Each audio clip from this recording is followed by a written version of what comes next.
금요 철야기도 가장 나오기 힘든 시간이 이 시간이 아닌가. 제가 만약 목사가 아니었으면 금요 철야기도 나올까. 제가 가끔 이렇게 뒤집어서 생각을 해봐요. 제가 만약 목사가 아니었으면 수요 예배에 나왔을까? 잘 안 나왔을 것 같아요. 예. 그래서 제가 나오신 분을 보면 존경스럽습니다. 왜냐하면 모든 일의 우선순위를 정해놓고 하시는 것 같아서 그렇습니다. 고든 맥도날드라는 사람이 책을 썼는데 남자는 무슨 생각을 하면서 사는가라는 책을 썼습니다. 그래서 무슨 생각을 하면서 사는가라는 책을 쓰면서 그 안에 내용을 보면 누구 얘기를 하고 있냐면 제임스 랜페스티라는 사람, 뉴욕 건축가 이야기가 그 속에 담겨 있습니다. 이 제임스 랜페스티라는 사람이 11살 때 아버지와 함께 뉴 햄프셔라고 하는 어느 호숫가에 가서 밤낚시를 갔습니다. 밤낚시 아마 기억이 있을지 모르겠습니다. 저도 몇 번 갔는데 모기가 너무 좋아해서 여름엔 가지 말아야 되겠더라고요. 아주 완전히 회식시켜주고 왔어요. 고기 잡으러 간 게 아니라 제가 고기가 돼가지고 아주 그 다음서부터는 밤낚시 낚시 얘기 끊이지도 못.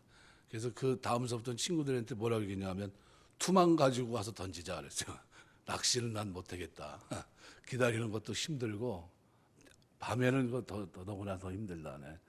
그 다음서부터는 밤낚시 안 했습니다. 그냥 무조건 투망 가지고 와서 던져서 끓여 먹는 쪽으로 이렇게 이제 갔었는데, 이 햄프셔 어느 호숫가에서 밤낚시를 갔는데 우리나라처럼 아무 때나 그냥 낚시를 할 수 있는 게 아닙니다. 미국 같은 경우는 팻말이 이렇게 붙어 있어서 여기는 낚시를 할 수 없습니다. 팻말이 있는데 만일 낚시를 하면 벌금이 매겨져요. $100가 됐든 $200가 됐든 벌금을 매깁니다. 그래서 법정적으로 합법적으로 낚시를 할 수 있는 시간과 날짜가 정해져 있어요. 그런데 그날 밤낚시를 갔는데 9시쯤 도착해서 한 10시쯤 낚시가 제대로 걸린 겁니다. 근데 합법적으로 정해진 날은 언제냐면 그 다음 날 0시서부터예요. 어떤 낚시를 할 수 있냐면 베스 낚시가 허락이 됐던 때입니다. 그러니까 이제 기대가 좀 있을 거 아닙니까? 밤낚시 아버지하고 같이 갔으니까 11살 때 아버지는 노련할 거고 아들은 이제 배우는 입장이고, 그런데 아들이 큰 고기를 잡은 겁니다. 너무나 큰 고기를 잡았어요. 그래서 아주 진을 빼다시피 하면서 시간을 걸려서 고기를 드디어 잡았어요. 아들 입장에서 어땠을까요? 탁본을 뜨자, 우리 같으면 그랬을 겁니다. 이거는 내가 평생 이런 고기는 잡을 수 없으니까 탁본을 떠서 기념을 삼아야 될 거다. 이런 생각을 가질 수 있는데, 그런데 아버지가 고기를 놔주자는 겁니다. 아들이 기가 막힌 거예요. 아버지, 낚시하러 와서 지금 고기 잡은 거라고요. 제가 처음 잡은 겁니다. 이것도 이렇게 큰 고기는 제가 만나지 못할지도 모릅니다. 근데 아버지는 완강해요. 아니다. 놔줘야 된다. 왜 놔줘야 됩니까? 이렇게 물어봤어요. 아버지 하는 말이 2시간이 남았다는 거예요. 합법적으로 고기를 잡을 시간이 2시간 후란 겁니다. 그때 잡아야 그게 우리가 가져갈 수 있는 고기지, 지금 잡은 고기는 다시 풀어줘야 되는 고기라는 거예요. 아무리 울고 불고 난리를 쳐도 소용이 없어요. 결국은 풀어줬습니다.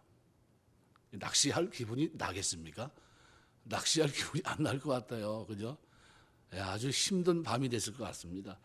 그런데 이 사람이 나중에 이제 건축사 일을 하면서 그때 그 사건이 자기 일생에 아주 중요한 동기부여를 해줬다는 겁니다. 어떤 동기를 부여해 줬냐 하면, 아무도 보지 않을 때 어떤 상황이 됐든 간에 그 상황 속에서 바르게 살 수 있는 동기를 아버지가 나에게 부여해 줬다 하면서, 이 사람은 뭘 얘기하냐 하면, 나는 큰 고기를 놓쳤지만 내 인생에 있어서 인생을 바르게 살 수 있는 큰 고기는 잡았다, 이렇게 표현하고 있어요.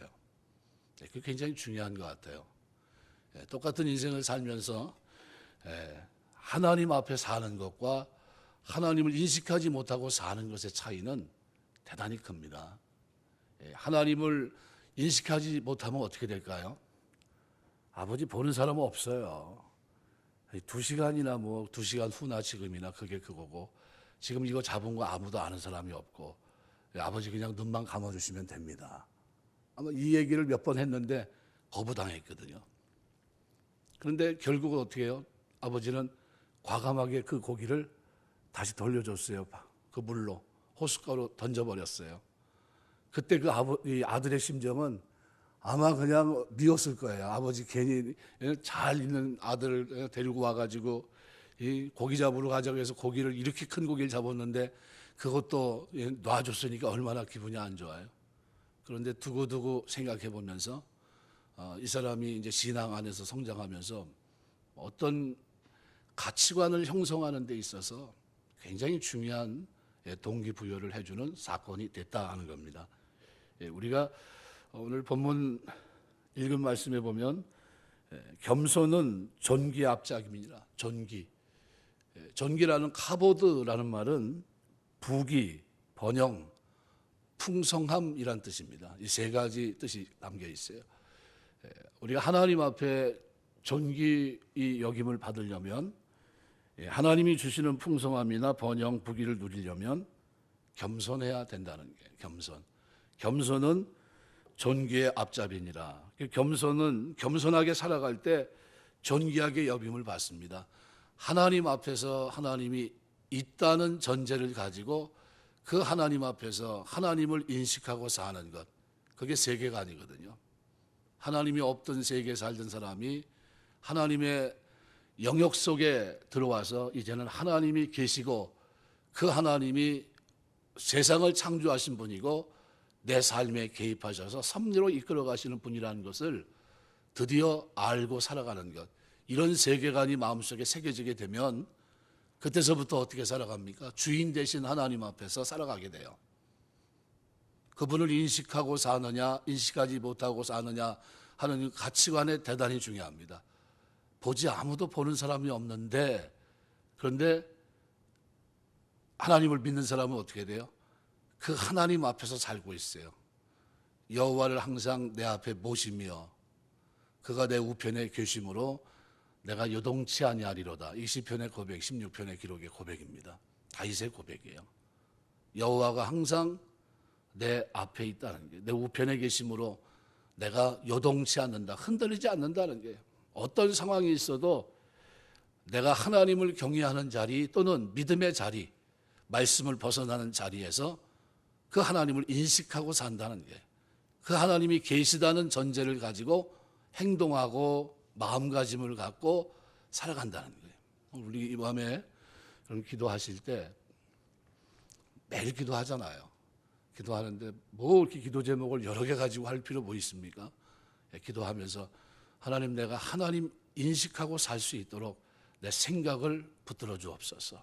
내 마음과 생각을 붙잡아 주셔서 그 하나님 앞에서 생각하고 그 하나님 앞에서 결정할 수 있는 그런 결정이 될 수 있도록 인도해 주옵소서. 이런 기도를 우리가 드려야 됩니다. 겸손하면 하나님 앞에 존귀 여김을 받습니다. 겸손하면 하나님이 그 사람을 높이시고 그를 어떻게 해요? 풍성하게 하시고 그가 번영할 수 있도록 하십니다. 그래서 이 겸손한 사람들을 성경에서는 주로 뭐로 표현합니까? 여호와를 경외하는 사람으로 얘기합니다. 경외한다. 하나님을 경외하는 사람들은 복을 많이 받아요. 구약 성경 전체를 보면 경외한단 말이 얼마나 많이 나오는지 모릅니다. 잠언 14장 27절 보면 여호와를 경외하는 것은 생명의 샘이니 사망의 그물에서 벗어나게 하느니라. 공동 번역은 잠언 14장 27절을 이렇게 번역하고 있어요. 야훼를 두려워하며 섬기는 것이 생명의 샘이라. 사람을 죽음의 올가미에서 빼내준다. 이렇게 표현하고 있습니다. 뭐가 생명의 샘입니까? 여호와를 두려워 섬기는 것이 생명의 원천이란, 원천. 수원이란 이 옆도시가 있죠. 물의 근원이에요. 마찬가지로 생명의 샘이 뭡니까? 여호와를 두려워 섬길 줄 아는 것. 그 하나님 앞에서 그 하나님을 인식하고 섬길 줄 아는 이것이 뭡니까? 생명의 근원이라는 게, 이렇게 사는 사람은 이 사람을 죽음의 올가미에서 어떻게 해요? 빼내준다는 게, 죽음의 자리에서도 그는 하나님께서 어떻게 건져주시겠다는 게. 여호와를 경외하면, 그래서 열왕기하 17장 39절 보면 오직 너희 하나님 여호와를 경외하라. 그가 너희를 모든 원수의 손에서 건져내리라. 여호와를 경외하면 건져내겠다는 게, 경외하면 그 하나님 인식하고 그 두려움을 가지고 섬기면 하나님이 어떻게 건지시겠다는 겁니다. 시편 33편 18절에서 20절에는 이렇게 말해요. 여호와는 그 경외하는 자 곧 그 인자하심을 바라는 자를 살피사 저희 영혼을 사망에서 건지시며 저희를 기근 시에 살게 하시는도다. 우리 영혼이 여호와를 바라며 저는 우리의 도움과 방패시로다. 하나님 경외하면 그 하나님을 인식하고 살아가느냐 살아가지 않느냐가 중요합니다. 그 하나님을 그저 2시간 전인데 아무도 보는 사람 없어요. 아버지, 이게 어떤 곡입니까? 내가 11살에 이런 고기를 잡았고 앞으로 사는 동안에도 이렇게 큰 고기 잡는다는 보장이 없어요. 아버지, 그 눈만 질끈 감아주시면 이거는 내가 잡은 최고의 고기가 됩니다. 그런데 아버지는 어떻게 해요? 이거는 사회에서 말하는 법에 제한, 거기에 걸린다. 이건 아니다. 2시간 후에 다시 잡자. 그리고 던져버려요. 하나님을 우리가 인식하며 사는데 하나님의 존재 자체를 어떻게 해요? 우리가 늘 염두에 두고 사셔야 돼요. 그분이 내 옆에 계시고 내가 그 앞에 살고 있다는 신전의식이 오늘 우리의 삶을 하나님 앞에 죽음에서 건지게 하시고 존귀 여김을 받게 하시고 사망에서 건지시고 기근 시에 살게 하시고 부족함이 없게 하십니다. 그래서 시편 145편 19절에는 이렇게 말해요. 저는 자기를 경외하는 자의 소원을 이루시며 또 저희 부르짖음을 들으사 구원하시로다. 자기를 경외하는 자의 소원을 이루신다 그랬어요.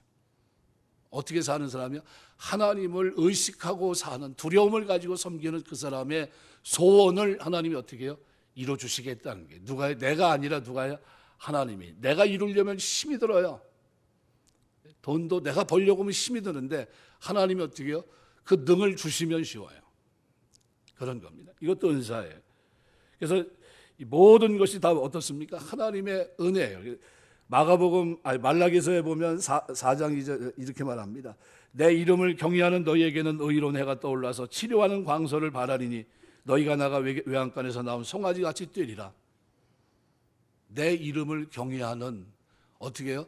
말라기서는 우리가 아는 대로 바벨론 포로에서 돌아와서 성전을 지어야 되는데 짓지를 않고 많은 세월을 보냅니다.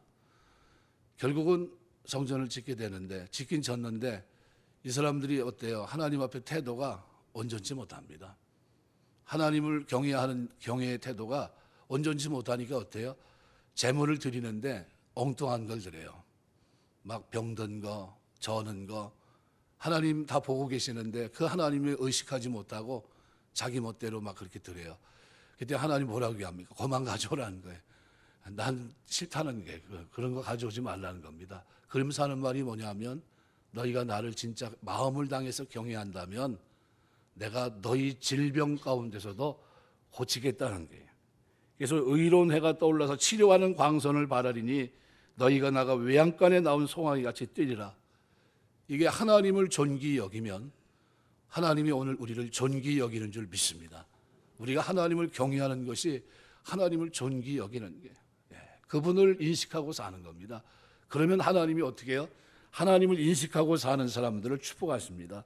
그래서 또 어느 때 하나님께서 존귀히 여기냐 하면 우리가 이 땅에 살아가는 동안 이웃에게 선을 행할 때 하나님은 그 사람을 존귀히 여깁니다. 왜요? 선한 일에 열심히 있는 친백성으로 우리를 부르셨기 때문이에요. 그래서 우리가 살아가는 동안 약한 사람들, 어려운 사람들에게 선을 행하면 하나님은 그 사람을 기억하십니다. 반드시 갚아주세요. 로마서 2장 10절 보면 선을 행하는 각 사람에게 영광과 존귀와 평강이 있으리니 첫째는 유대인에게요 또한 헬라인에게로다. 존귀는 대단히 중요합니다. 누가 존귀 여김을 받으려면 하나님을 존귀 먼저 여겨야 돼요. 우리가 록펠러 전기를 읽어보면 33세 그 사람이 처음으로 100만 달러 순이익을 얻습니다. 43세 미국 최고의 부자가 됐고 53세 억만장자가 됩니다. 세계 최대 부호가 돼요. 그런데 53세 병을 앓고 있었는데 알로피셔라는 병입니다. 탈목증 비슷한 병세로 머리카락이 빠지고 눈썹도 빠지고 몸도 초췌하게 말라가는 병입니다. 록펠러가 의사에게 가서 진찰을 받아보니까 뭐라고 얘기했냐면 아주 결정적인 말을 들어요. 당신은 앞으로 1년을 넘기기 어려울 것 같습니다. 더 이상 이건 완전히 인생의 사형 선고입니다. 그날 밤 록펠러가 밤새 잠을 이루지 못합니다. 이제 내가 1년 그것도 살지 못하고 죽는다고 하니까 엉망장자가 됐는데 이거 어떻게 해야 되나. 괴로워하다가 그날 밤 침대에서 벌떡 일어나서 이렇게 외쳐요. 돈은 아무것도 아니다. 그리고 나서 침대 곁에 무릎을 꿇고 하나님 앞에 간절히 기도하기 시작합니다. 그날 밤 록펠러는 기도하면서 새벽을 맞이해요. 삶을 결단한 겁니다. 하나님을 드디어 인식한 거예요. 내가 여태까지 섬겼던, 내가 알고 있던 그 하나님이 아니라 이제는 내 인생의 전체를 놓고 하나님을 1대1로 만나는 그 시간이 그에게 주어졌어요.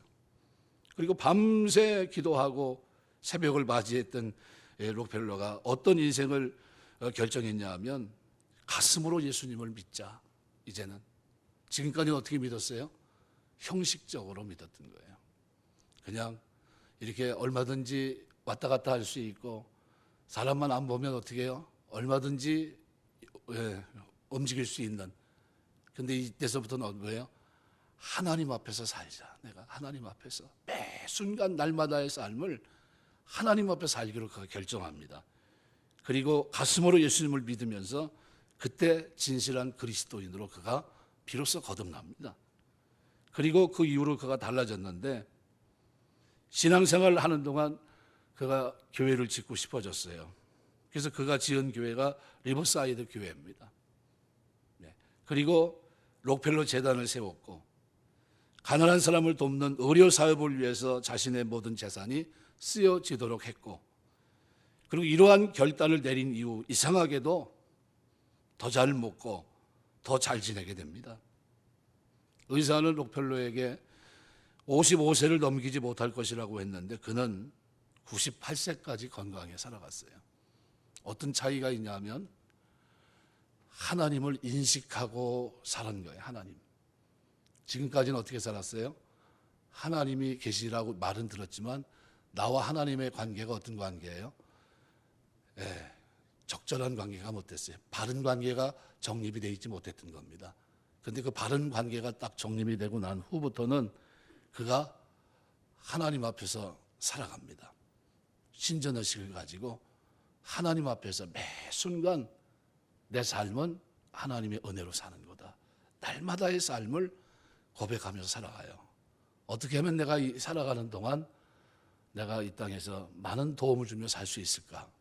그걸 생각하게 되고 그러면서 그가 이런 결정들을 내리면서 나아갔는데 놀랍게도 98세까지 살아갔습니다. 그리고 하고 싶은 거 다 했어요. 그리고 그 사람을 기억하는데 어떤 사람으로 기억합니까? 존귀한 사람으로 기억합니다. 하나님 앞에 복을 받았고 복을 나눠줬던 사람. 그렇게 우리가 기억을 해요. 그래서 우리가 살아가는 동안 하나님 앞에 존귀 여김을 받는 여러분 되시길 주의 이름으로 축원합니다. 우리가 기도하면서 그런 기도를 좀 드려야 돼요. 하나님 앞에. 하나님, 내가 날마다 하나님 앞에 달라고만 하는데 하나님 앞에 내 모습을 좀 한번 돌아봐야 돼요. 하나님 볼 때 나는 어떨까? 하나님 앞에 나는 진짜 하나님을 인식하고 살고 있는가? 그 하나님이 내 앞에 있고 내 옆에 계셔서 내가 요동치 않고 그 하나님을 의지하고 그 하나님을 인식하면서 하나님의 영광에 살고 있는가? 이런 부분들을 한번 면밀히 한번 검토해 보셔야 돼요. 그렇다고 한다면 내 삶이 지금 경외하는 사람인지 아니면 하나님을 경외하지 않는 사람인지를 알게 돼요. 그래서 사울은 하나님을 경외하지 않습니다. 사람을 의식해요. 중요한 순간순간마다 어떻게 해요? 사람들이 나를 어떻게 생각할까? 인본적인 생각으로 가득 차 있어요. 근데 다윗은 어떻습니까? 매 순간 하나님과 결부시켜서 생각을 합니다. 하나님이 왜 이 고난을 나에게 주셨는가? 이 고난을 주셨지만 하나님은 나에게 언약대로 이렇게 하실 것이다 라는 믿음을 가지고 살아갑니다. 그래서 성경을 우리가 지금 새벽에 시편 88편, 이제 89편 들어갔는데 읽은 성경 가운데 가장 어려웠던 부분이 어떤 부분이 88편이에요. 가장 고통스럽고 힘들고 아무런 대책도 없고 그런 중에 그 시인은 어떤 고백을 드립니까? 하나님 앞에 위대한 고백을 드려요. 여호와 내 하나님, 내 구원의 하나님이란 고백을 드려요. 어렸을 때부터 그 삶은 어떤 삶일까요? 절망적인 삶이었어요. 바뀐 것이 하나도 없고 괴로움 투성이고 어려움 투성이고 환난 그 속의 자체가 자기의 삶이었는데 그 속에서 고백이 어떤 고백이에요? 여호와는 내 구원의 하나님이라는 게. 그래서 시편 88편에 보시면은 1절 2절에 이렇게 말합니다. 여호와 내 구원의 하나님이여 내가 주야로 주 앞에 부르짖었사오니 나의 기도가 주 앞에 이르게 하시며 나의 부르짖음에 주의 귀를 기울여 주소서. 이렇게 1절 2절 얘기하고 그 이후로는 뭡니까? 다 어려움이에요. 자기가 어렸을 때부터 지금까지 경험했던 어려움입니다. 그런데 그는 하나님 앞에서 어떻게 살아가요? 두려움을 가지고 섬겨요. 경건하게 섬깁니다. 3절부터 보면 이렇게 말해요. 물은 나의 영혼은 재난이 가득하며 나의 생명은 소홀에 가까워 싸우니 나는 무덤에 내려가는 자같이 인정되고 힘없는 종사와 같으며 죽은 자 중에 던져진 바 되었으며 죽임을 당하여 무덤에 누운 자 같으니이다.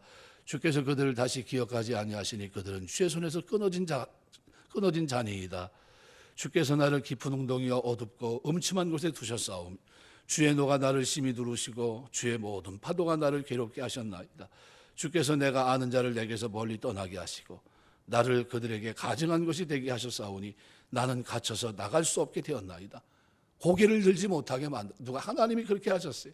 곤란으로 말미암아 내 눈이 쇠하였나이다.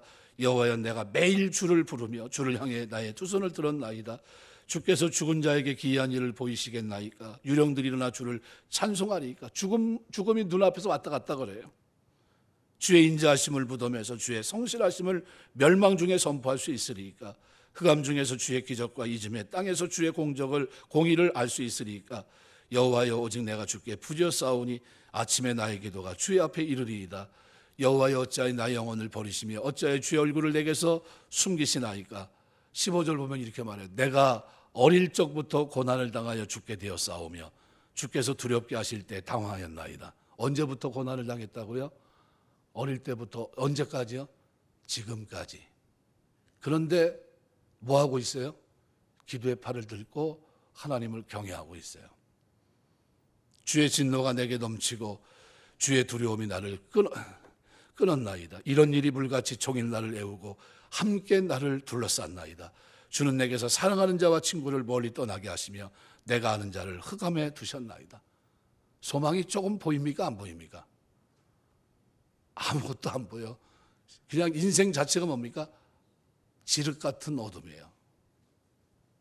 한 치 앞도 내다보지 못하는 이 땅에서 그의 삶은 뭡니까? 고난, 환난, 어려움, 고통, 시련, 눈물로는 표현이 안 되는 인생길을 걸어갔어요. 그런데 그가 하나님을 경외합니다.